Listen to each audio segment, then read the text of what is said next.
Բարև ձեզ սիրելի ունկնդիրներ, ես Օֆելիա Կամավոսյանն եմ։ Հանրային ռադիոյի եթերում կրկին երկրորդ շնչառությունն է։ Առաջին հայկական մեդիա նախագիծը նախատեսված 60 եւ ավելի տարեկան անձանց համար։ Մենք անդրադառնում ենք ավագ սերնդի ներկայացուցիչներին հուզող բոլոր թեմաներին՝ առողջ ապրելակերպ, վաստակած հանգիստ, աշխատանքային իրավունք, հոբբիներ։ Հաղորդման շրջանակում ներկայացնում ենք նաեւ այն անհատներին ու գործիչներին, որոնց կյանքի տեմպը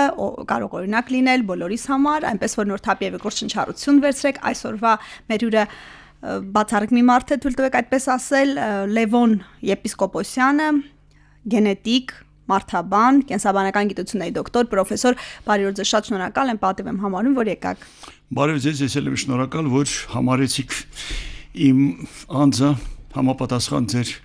հաղորդման համար եւ ոչ միայն տարիքի բերումով։ Նու կարծում եմ տարիքի բերումով մայրս 94 տարեկան է, մյուս անգամ մայրիկիս կհրավիրեք, եթե տարիքի բերումով։ Ես եմ գալու, հարկ կհամարեք տարիքը ասել, պարոն պրոֆեսոր, թե չէ, թե թաքցնում եք։ Ձերը։ Ես 73, այս տարի կլինեմ 74, տարվա վերջում այո։ Տեմպը ոնց եք զգում, այսինքն կեսաթոշակի տարիքի մեջ եք արդեն։ Գիտեք, սովորաբար եթե մարդ սկսում է մտածել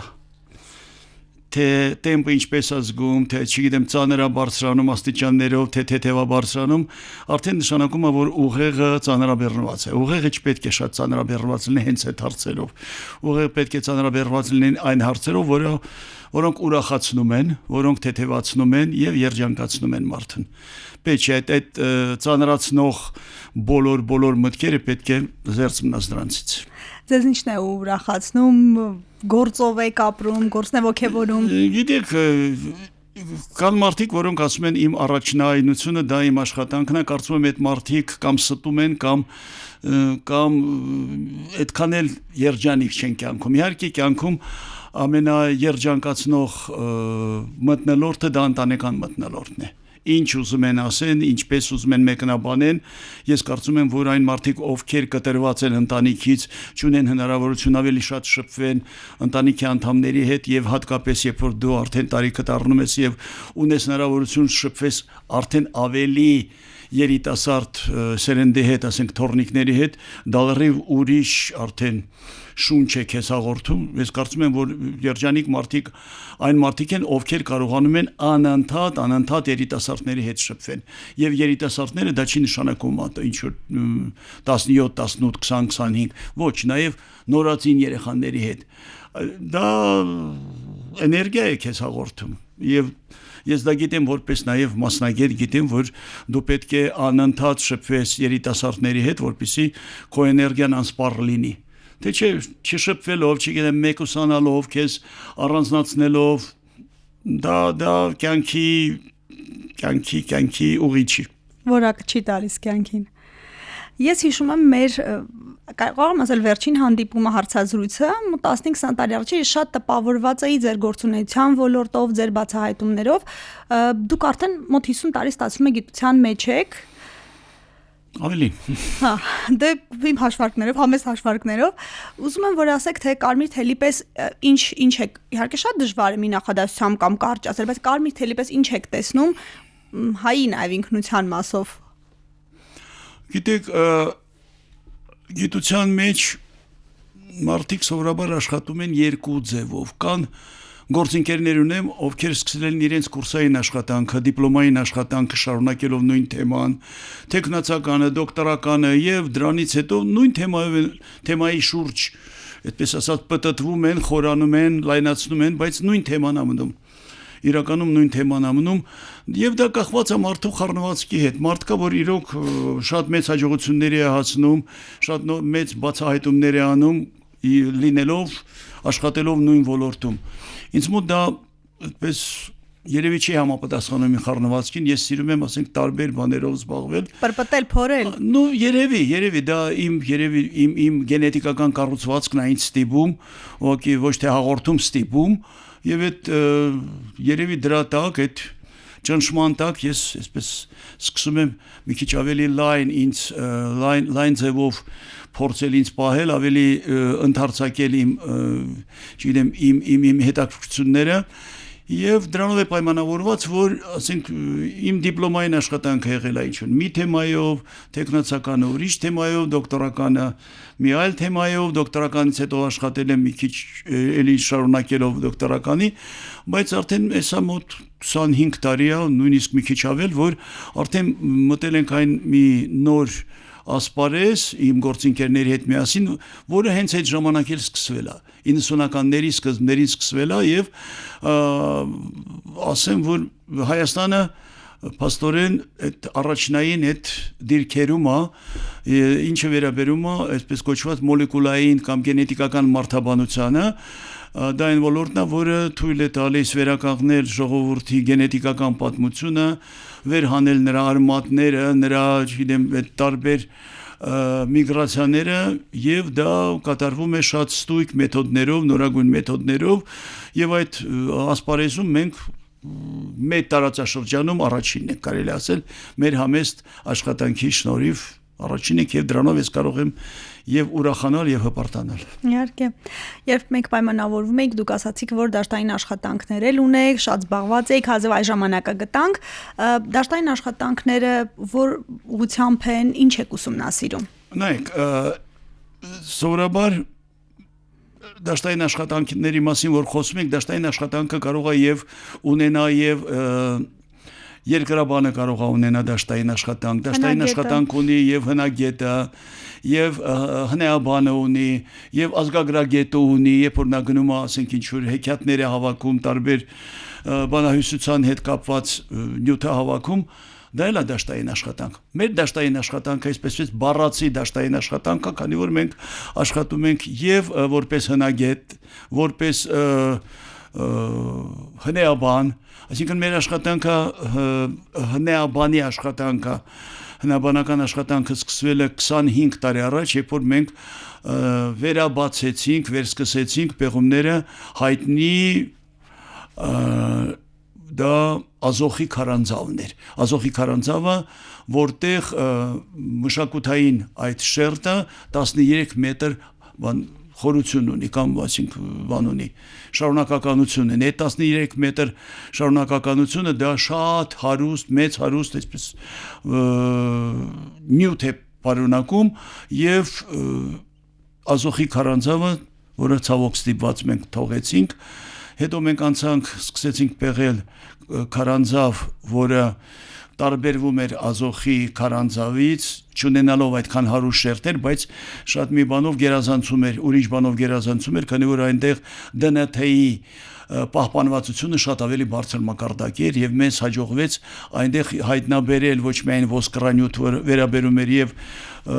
կենդանիներին եւ մարդուն, եւ դրանցից անջատել ԴՆԹ-ն այսօր դա շատ, այսպես ասած, տարածված, շատ պահանջվող նյութ է, որը թույլ է տալիս վերականգնել մեր անցյալը, մեր կենդանիների անցյալը, մեր էկոլոգիան, մեր տարածաշրջանում ոչ թե միայն մոդելավորման ձևով, այլ նաև ունենալով կոնկրետ նյութ եւ այդ նյութի հիման վրա մենք ունենք հնարավորություն վերականգնել պատմությունը, մեր կենսաբանական պատմությունը։ Պարոն պրոֆեսոր, մի հարց շատ է հիմա քննարկում, որ մենք հին ենք, նկատի ունեմ հայ ժողովուրդը, մենք բոլորս, եւ այդ հինը լավ չէ, որովհետեւ խառնամուսնություններ չեն եղել, այսինքն այն ինչ որ մենք հիմա ունենք արժեքների, այս վրանայման անհրաժեշտություն, այն ամեն ինչում որ մենք հայտնվել ենք, որ քաղաքականության մեջ շատ չգնանք, բայց տեսակետ կա, որ այդ հին լինելը այնքան էլ լավ չէ, որ նոր ժողովուրդները ավելի խելացի են, ավելի կենսունակ են, ինչպես եք դրան վերաբերում, որքանով է դա գիտականորեն հիմնավորված։ Դա շատ կարևոր հարց է եւ ասեմ, որ մեր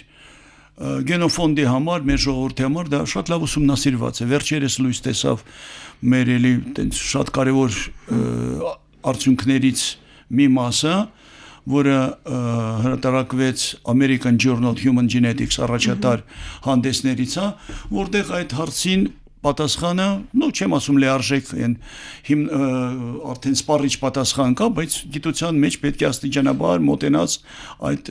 հարցի ցանկացած հարցի պատասխանի, որը որ թվում է թե սպառիչ է, բայց երբեք սպառիչ պատասխան գիտության մեջ մենք չունենք։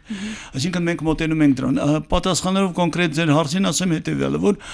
հայ ժողովուրդը ինչպես դա բոլոր ժողովուրդներին է վերաբերում, չի ցակել, ասենք, մի նախահայրից եւ մի նախամայրից, այսինքն մենք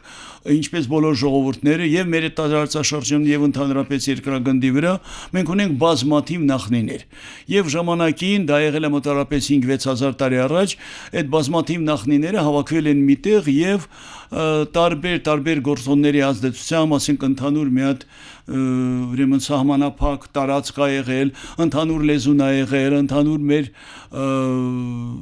պատմա մշակութային ժառանգությունն է, որը մենք եւ ստեղծել ենք եւ օգտագործել ենք եւ դրա հիման վրա կառուցվել է, բյուրեղացել է մեր, այսինքն մեր ինքնությունը, մեր էթնիկական ինքնությունը, մեր նույնականացումը։ Եվ պարզ է, որ այստեղ ձեր հարցը վերաբերում է ոչ թե պատմամշակութային կտրվածքին ոլորտին, այլ գենետիկական ոլորտին, այսինքն որը կենսաբանական է։ Եվ շատ ճիշտ է հարցադրման, այսպես ասած, բանը, էությունը կամ դրա հետևությունները բանեն ունեն երկու ուղղվածություն։ Առաջինը դա հետևյալն է, եթե մենք 6000 տարվա ընթացքում կամ դրանից առաջ մեկուսացված լինենք եւ ապրեինք միայն մի փոքր տարածքում եւ մեր բոլոր ամուսնությունները տեղի ունենային միայն շատ փոքր զանգվածի ուրեմն սահմաններում, այդ դեպքում իհարկե մենք կունենայինք բավականին վտանգավոր հետևանքներ, որը կապված կլինի, ասենք, տարբեր վնասակար մուտացիաների կուտակման հետ եւ տարբեր ժառանգական հիվանդությունների տարածման հետ։ Այսինքն հիվանդացությունը այդ ժառանգական հիվանդությունների պատճառով կլիներ բավականին բարձր։ Բարեբախտաբար դա այդպես չի, քանի որ հայկական ուրեմն պոպուլյացիայի կամ հայ ժողովրդի կայացման ուրեմն ակունքներում եղել են բազմաթիվ ցեղախմբեր, ինչպես բոլորինը դա։ Եվ դա ոչ նսեմացնում է, ոչ էլ հարստացնում է մեր էությունը։ Դա ուղղակի, այսպես ասած, շատ բնական երևույթ է բոլորի համար, մենք էլ, այսպես ասած, բացառություն չենք, ենթարկվում ենք այդ ընդհանուր օրենքին կամ օրինաչափությանը։ Եվ պատմեմ հետևյալը, որ ունենալով այդպիսի ուրեմն բազմազան արմատներ, մենք առ այսօր պահպանել ենք բավականին մեծ բազմազան կամ շատ մեծ բազմազանություն։ Եթե մենք վերցնենք համեմատենք մեր գենետիկական բազմազանությունը, դա բուրգի, եթե այտենց վերացեմ ինչ-որ բուրգի նման, ասենք, մի ինչ-որ երևույթի, բուրգը միշտ կայուն այն դեպքում, երբ որ բուրգի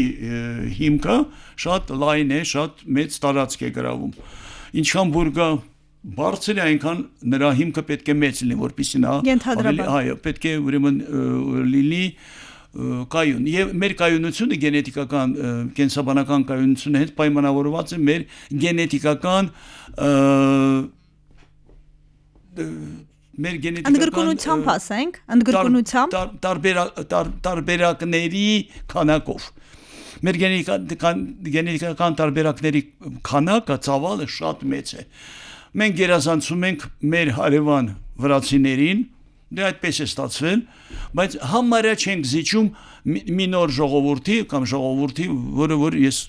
համարում եմ, որ դա շատ մեծ, ոչ թե ձեռքբերում, դա շատ մեծ առավելություն է մեզ համար, Թուրքիայի բնակչությունը սկսել է կազմավորվել մոտ 500 տարի, երբ ստեղծվեց այդ պետությունը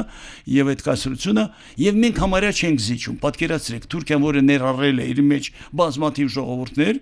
երբ որ ուրեմն թուրքախոս ցեղերը մտան այս տարածաշրջան, իսկ մենք որ ունենք 6000 տարվա վաղեմություն մեր գենոֆոնդի, համարյա հավասար են մեր բազմազանությունը գենետիկական։ Այդ է պատասխանը։ Այսօր եւ պետք է մենք չվախենանք, գուցե հարցը դուք կտայիք, բայց մենք չպետք է վախենանք նաեւ այն երևույթից, երբ որ հայերը ամուսնանում են օտարազգի, ասենք, ներկայացուցիչների հետ, այստեղ միակ մտավախությունը կապված է նրա հետ, որ կարևոր իրենք հայկական ինքնությունը չկորցնեն։ թուրքերը հակառակն էին անում, նրանք միշտ տարբեր ցեղերից վերցնում էին եւ տղաներ եւ աղջիկներ, բայց նրանք թուրքացնում էին։ Ես չեմ ասում, որ ստիպած սրի տակ պետք է թրքացնես կամ իսլամացնես, բայց մենք պետք է փորձենք ձգտենք հաշվի առնելով մենք փոքր ազգ ենք եւ հատկապես Հայաստանի սահմանների մենք 3 միլիոնից ավելի շատ քիչ ենք, դա շատ փոքր ազգ է եւ մեր մտավախությունը պետք է կապված լինի կամ մեր առաջնայինությունը մեր խնդիրների շարքում պետք է մենք տանք մեր ազգի, այսպես ասած, աճին այդ հարցին։ Հիմա շատ մոդա է, շատերը արտերկրում, նաև հարևան Թուրքիայում գենետիկ անալիզներ են հանձնում եվրոպական հայտնի լաբորատորիաներում, հիմնականում թե չեմ սխալվում, հենց Վիեննայում են հանձնում, որքան են դրանք հավաստի եւ այդ ձեր ասած ընդգրկունությունը շատերի մոտ է, որ պարզում են, հանկարծ պարզում են, որ իրենց գենում հայկական բաղադրիչ կա։ Ուրեմն իրոք դա շատ տարածված մի ծառայություն է, որը բավականին եկամտաբեր է, շատ եկամտաբեր է, բավականին շատ մեղմ։ Որքանով է հավաստի եկամտաբերը ոչինչ։ Նայեք, հավաստին ինչն է, տվյալները հավաստի են, մեկնաբանությունը հավաստի չէ։ Մեկնաբանությունը հրապուրելու համար է այդ մեկնաբանությունը, որպեսզի ավելի շատ մարդիկ ներգրավվեն եւ ինչքան ես գիտեմ, ասենք իմ փորձից ելնելով մարդիկ այսօր նվեր են տալիս իրենց, ասենք որևէ մեկի բանի հետ տարեդարձի հետ կապված նվեր են տալիս ոչ թե չգիտեմ գրիչ, ոչ թե գիրք եւ այլն, այդ վաուչերն են տալիս, որպեսզի գենետիկ անձնագիր ասենք, գենետիկական այդ անալիզի, ասենք բաները ստանա, արդյունքները ստանա եւ իմանա իրենց ուրեմն պատկերացմամբ թե ինչքան տոկոսով են դրանք, ինչքան տոկոսով են, չգիտեմ, իտալացի եւ այլ։ Այստեղ իհարկե այստեղ ոչ մի գիտություն չկա, ոչ մի իսկություն, ոչ մի ճշմարտություն չկա։ Ճշմարտությունը այն է, որ իրոք նրանք իրականացնում են այդ գենետիկական վերլուծությունը, անալիզը եւ վերականգնում են եւ հայրագծային, այսինքն հայրիկի այդ գենետիկական պատկերը Y քրոմոսոմի հիման վրա եւ մայրականը միտոքոնդրիումային, որը մենք ժառանգում ենք միայն մայրական գծով։ Տղամարդիկ դա չեն փոխանցում հաջորդ սերնդին, միայն մայրական գծով, այսինքն կանայք են փոխանցում։ Եվ այստեղ մենք իհարկե դրա դեմ առնելը շատ դժվար է, քանի որ այնքան եկամտաբեր է այդ բիզնեսը, որ լավագույն արդեն հաջողությունների, բարձր հաջողությունների հասած գիտնականները թողնում են իրենց լաբորատորիաները, թողնում են համալսարանները, իրենց ամբիոնները եւ գնում են այնտեղ, քանի որ այնտեղ աշխատավարձը, չեմ չափազանցնում, տասնապատիկ ավելի է։ Եվ այստեղ մարդիկ ուղղակի չպետք է խափնվեն եւ կամ տխրեն կամ ուրախանան, որ չգիտեմ մեկին ասում են, որ դու ունես այսքան տոկոս ուրեմն հայկական գենետիկական տար, այսքան տոկոս են մեկը։ Երբ որ մենք սկսում էինք այս աշխատանքը 20-25 տարի առաջ, ես սկսեցի արդեն հավաքագրել ԴՆԹ նմուշները եւ շատ զարմացա, որ այսինքն կիրթ մարդիկ, որոնք դու ճիշտ է տեղեկություն չունեին գենետիկայից, բայց վախենում էին, որ ես անալիզի հետևանքով կամ արդյունքները ցույց կտամ, որ մեկի մեջ, չգիտեմ, ինչ որ թուրքական մի տար կա, մի բաղադրամաս կա, այն մյուսը կամ այն մեկը, ինչ կա դրան։ Մենք բոլորս էլ խառնվել ենք, չգիտեմ, 10,000 տարի, 5-6,000 տարի առաջ եւ այն ժամանակ դեռ չի եղել այսպիսի հասկացողություն, որ մեկը հայ է, մեկը պարսիկ է, մեկը այս մեկը, դրանք բոլորը այդ ինքնությունը ձևավորվել է եւ բյուրեղացել է ընդամենը մի քանի հազար տարի առաջ։ Եվ դա ինչ է տեղի ունեցել այդքան քանի սերունդ, մի քանի 100 սերունդ առաջ եւ ընդ որում ամեն մի սերունդ մեր նախնիների քանակը կրկնապատկվում է։ Մենք ունենք 2 ծնող, 4 տատիկ պապիկ, 8 մեծ տատիկ պապիկ եւ այդպես շարունակ։ Եթե 100 տարվա մեկ դարի ընթացքում մենք ունենք 4 սերունդ, իսկ դա նշանակում է, որ 2-ը 4 է աստիճանում, պատկերացրեք դա ինչ է։ 16, 3, 8, 16, 64, ուրեմն մեծ պապիկ, մեծ տատիկ։ Իսկ եթե դա մի քանի 100 տարվա սերունդներ են, այսինքն դրանք հազարավոր են, այդ հազարավորից մեկը, որը եղել է իմ պապու կամ իմ մայրիկի տատիկը, դրանք բոլորը արդեն մի կաթիլ են դարձել, ինչ որ մի հատ փոքրիկ մի մասնիկ են դարձել, որը ոչ նույնիսկ հետքել չեն թողել, բացի Y-ից եւ միտոքոնդրիումայինից։ պետք չի մտածել մեր գենետիկական ինքնությունը մի բան է, մեր ինքնության ընկալումը մեկ այլ բան է։ Լրիվ այլ բան է, դա այդպես ասած պատմական երևույթ է, սոցիալական երևույթ է, հոգեբանական երևույթ է, բայց ոչ թե գենետիկական, ոչ թե կենսաբանական։ Պարոն եպիսկոպոսյան, դուք ծնվել եք Գանձակում։ Այո։ Ձեր մանկությունից ինչ եք հիշում։ Մանկությունս հիշում եմ հետևյալը, որ մանկությունս շատ երջանիկ էր։ Մանկությունս երջանիկ էր, քանի որ ես ծնվել եմ ընտանիքում, որտեղ լիարժեք ընտանիք էր։ Մի բանը իհարկե, որը ինձ այդքան էլ չէր գոհացնում հետագայում, որ պապիկ չեմ ունեցել։ Պապիկս մահացել էր մինչև իմ լույս աշխարհ գալը, եւ հայր, մայր, ունեցել քույր, եղբայր, եւ շատ կարեւոր եմ համարում, որ ունեցել եմ տատիկ, որը շատ այն ժամանակ տատիկս 1900 թվականի ծնունդ է։ Այսինքն երբ որ ես ծնվել եմ, արդեն ինքը 50-51 տարեկան էր, եւ հիշում եմ հետեւյալ շատ պատկերավոր եմ հիշում եւ անուններն եմ նույնիսկ հիշում իր ինկերուհիների, իր հարևանների, հարազատների, որոնք գալիս էին տատիկիս մոտ եւ ասում էին Շուշան ինձ նամակ գրի, կամ այս նամակը կարդա, տարաճանած չէին։ Դե այդպես է եղել։ Գյուղից եկել են, ոչ բոլոր գյուղերում է եղել, ասենք, բաներ, դպրոց, իսկ տատս ավարտել է դպրոց, տատս լավ ուրեմն տարաճանաչ էր, եւ իմ առաջի տարերը, որ ես սովորել եմ, դա եղել է մեր հայկական տարերն են եղել։ Այն հին ուղղագրությամբ բարձա, հին գրաֆիկայով վերջը, եւ այսօր ես չգիտեմ, ցավով ասեմ կամ չգիտեմ, այդպես կարոտախտև եմ ընդունում, որ մեր այդ բանը, որ կարոտով, որ չի մնացել այդ հին բանը, այդ ուղղագրությունը էլի։ Հայերենը գիտեք, ռուսերենը գիտեք, ադրբեջաներեն, որպես չեմ ասում հայերեն գիտեմ, բայց ասենք երբ որ պետք է դասավանդման հետ կապված, աշխատանքի հետ կապված, ասենք հոդվածներ գրել, հաղորդակցվել մարդկանց հետ։ Ֆրանսերեն էլի խոսում եմ, էշը ցեղից անում եմ։ Իսկ դպրոցում հայկական դպրոց եք գնացել, ադրբեջաներեն սովորում էիք։ Ես գրացել եմ, քանի որ հայերեն իմացել եմ, հայերենը մեր իրողությունը այնպիսին էր, որ սովետական իշխանության ժամանակ, որ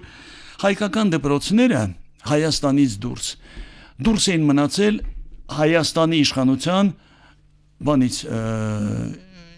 նրանց օգնությունից դուրս էին մնացել, նրանց տեսադաշտից դուրս էին մնացել։ Եթե ես դա գիտեմ, ուղղակի այդ իրողությունը շատ լավ գիտեմ, քանի որ մասնակցել եմ մի քանի ուրեմն դեպքերում, ադրբեջանական դպրոցները Հայաստանում ուշադիր հսկողության տակ էին ադրբեջանական ուրեմն իշխանությունների կողմից։ Նրանք այստեղ ուղարկում էին իրենց շրջանավարտներին, այդ իրենց համասարաններից կամ ասենք ինչ որ այդ մանկավարժական ինստիտուտներից այդ շրջանավարտներին ուղարկում էին այստեղ եւ բացի այն աշխատավարձից, որ նրանք ստանում էին այստեղ, նրանք լրացուցիչ աշխատավարձ էին ստանում նաեւ Ադրբեջանի իշխանությունից եւ նրանք տարբեր ոչ օրինական ճանապարհներով նաեւ օգնում էին, որ նրանք այստեղ ձեռք բերեն ինչ որ մի հողակտոր, ամուսնանան եւ մնան այստեղ։ Այսինքն դա քաղաքականություն էր, որը որ շատ հստակ կերպով իրականացվում էր։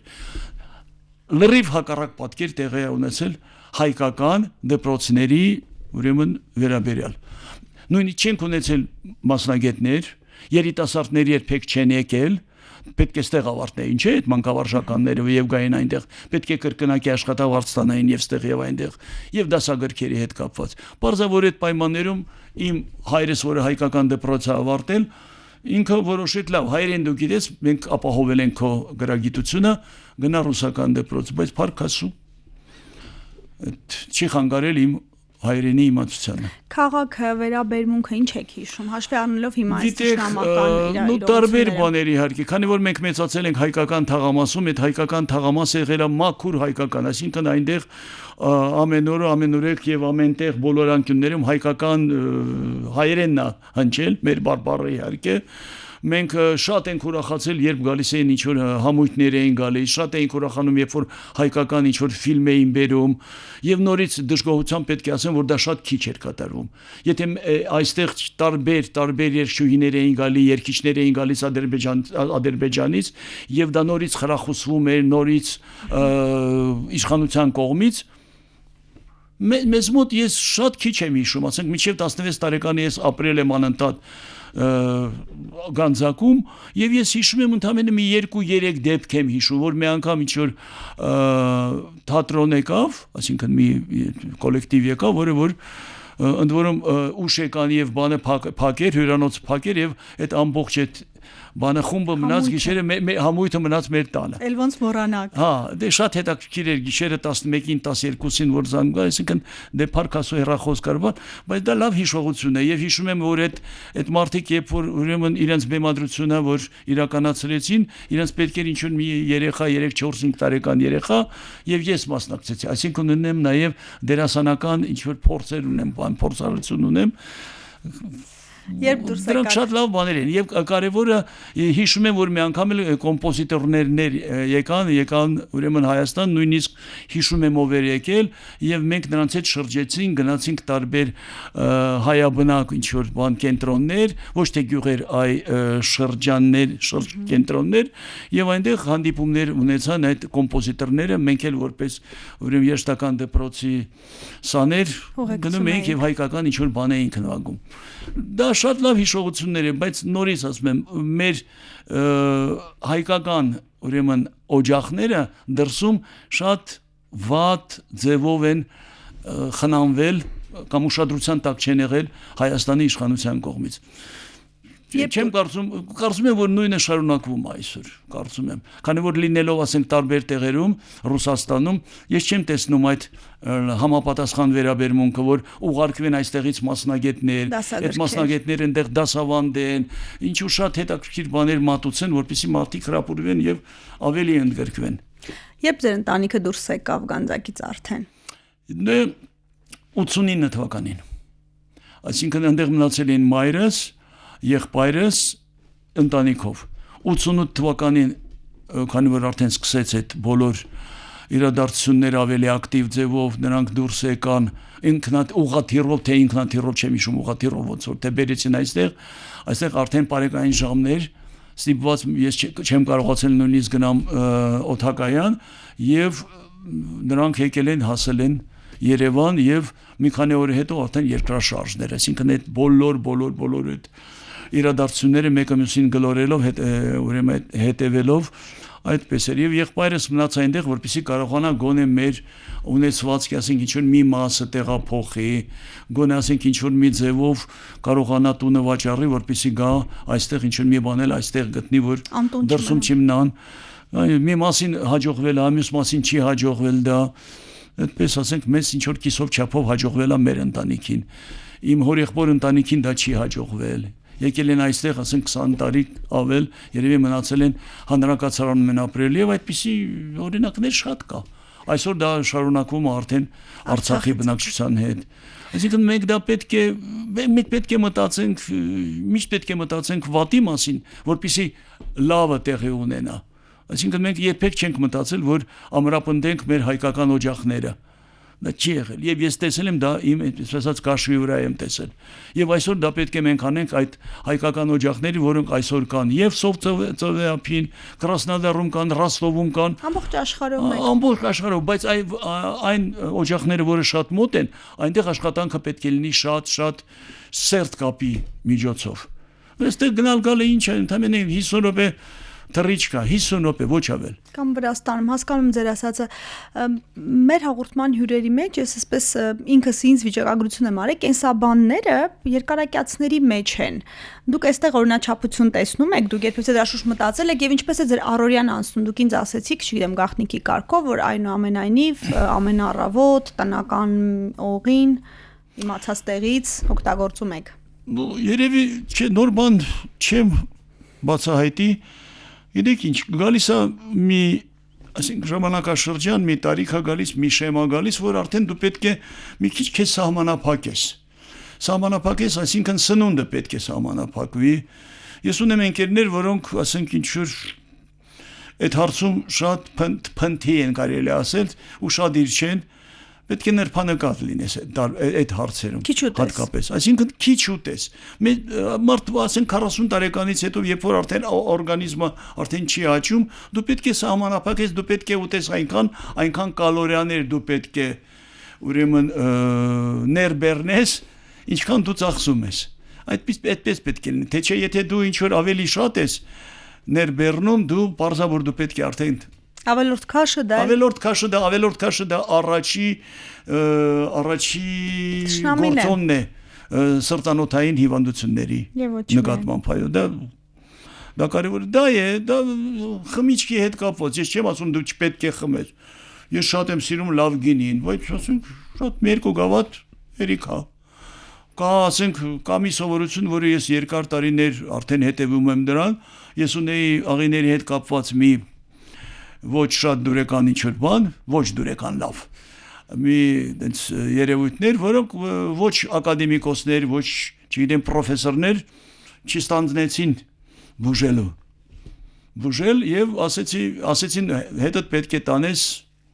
այն աշխարհ, ասեցի հետս այն աշխարհ ուրիշ բան եմ տանելու, սա չեմ տանելու։ Ինչ եք տանելու։ Ես դուք հետո կպատասխանեմ դրան, բայց ես որոշեցի, որ պետք է անպայման դա բուժվի։ Եվ դա բուժեցի արդեն ժողովրդական, այսպես ասած, բժշկության միջոցով ամեն առավոտ այն ժամանակ 3 ամիս անընդհատ ես թթեողի էի խմում 30-40 միլիլիտր չէի հարբում պարզադրայից հետո ճաշում էի նախաճաշում էի բայց այսօր ես դա շարունակում եմ շաբաթ կիրակի օրը առավոտյան անոթի փորի վրա այսինքն դեռ միջ նախաճաշը եւ դա ինձ օգնում է իմ անոթները մաքուր պահել սրտ ստամոքս աղիքային համակարգը ինչ որ էլի լավ մակարդակի խնդիրներից դա է կարևորը եւ քաղաքից ինչքան հնարավոր է շատ դուրս գալ մեր քաղաքը շատ է աղտոտված օդը չգիտեմ այդ շինարարությունը որը կատարվում է առանց ինչ որ համապատասխան հսկողության եւ այդ շինանյութի հետ կապված այդ փոշին այդ աղմուկը այդ ամեն ինչը տարածվում է եւ դա կարճացնում է մեր կյանքը բոլորի Շնորհակալություն ժամանակակարճ է իսկապես ձեր տեսակի մարդու հետ շփվելու հարցեր բարձրացնելու շատ կարճ շնորհակալ եմ որ եկաք Ես եմ շնորհակալ զրույցն օգտակար եղավ ովքեր որ լսում էին մեզ Հույսամ Ակտիվ եղեք լսեք մեզ հանրային ռադիոյի armradio.am կայքում դիտեք հաղորդումը բաժանորդագրվեք երկրորդ շնչառության YouTube-ի ալիքին գտեք մեզ TikTok-ում, Instagram-ում, Facebook-ում գրեք ձեզ ուզող հարցերի մասին մենք դրանց անպայման կանդրադառնանք հաջորդի առողջ ու երկար կյանք եմ մաղթում